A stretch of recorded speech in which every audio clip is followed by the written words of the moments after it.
വയനാട് ടൗൺഷിപ്പിൻ്റെ 20ാമത്തെ വീടിൻ്റെ വാർപ്പ് ദിവസം എൻ്റെ മാധ്യമപ്രവർത്തകനായ സുഹൃത്തിനോടൊപ്പം അവിടേക്ക് പോയപ്പോൾ എടുത്ത വീഡിയോസാണ് നിങ്ങളീ കാണുന്നത്.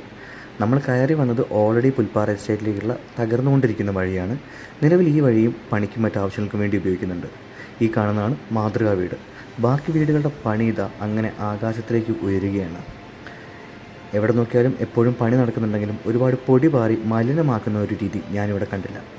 എല്ലാ ഏരിയയിലും 5 സോണായിട്ട് തിരിച്ചിട്ട് അവിടെ പല രീതിയിലുള്ള പണികളാണ് നടന്നുകൊണ്ടിരിക്കുന്നത്.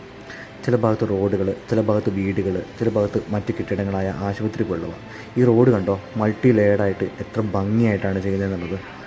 ഇതൊന്നും കൂടാതെ എനിക്ക് ഏറ്റവും ശ്രദ്ധയിൽപ്പെട്ടൊരു കാര്യം, ഇതിനൊക്കെ വേണ്ടിയിട്ടുള്ള യന്ത്രങ്ങൾ എല്ലാം ഇവിടെ സജീവമായിട്ട് പ്രവർത്തിക്കുന്നതും അതിനോടൊപ്പം വേണ്ടിയുള്ള വൈദ്യുതി നിന്ന് പോവാതിരിക്കാൻ വേണ്ടിയുള്ള ജനറേറ്റർ സംവിധാനവും കൃത്യമായിട്ട് ഇവിടെ അറേഞ്ച് ചെയ്തിട്ടുണ്ട്.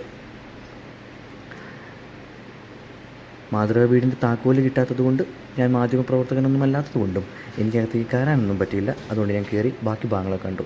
ഇത് വേറൊരു ഭാഗത്ത് വേറൊരു റോഡിൻ്റെ പണി നടന്നുകൊണ്ടിരിക്കുകയാണ്. മൊത്തം 3-4 റോഡുകൾ ഇതിലേക്കായിട്ട് വരുന്നുണ്ട്.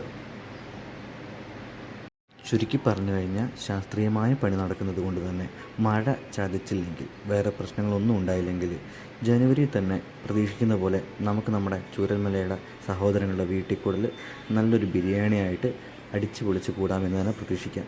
അപ്പോൾ ഇതോടുകൂടി അവസാനിക്കുന്നു. മറ്റ് എന്തെങ്കിലും അപ്ഡേറ്റുകളുണ്ടെങ്കിൽ പിന്നീട് നമുക്ക് മറ്റൊരു വീഡിയോയിൽ കാണാം. നന്ദി, നമസ്കാരം.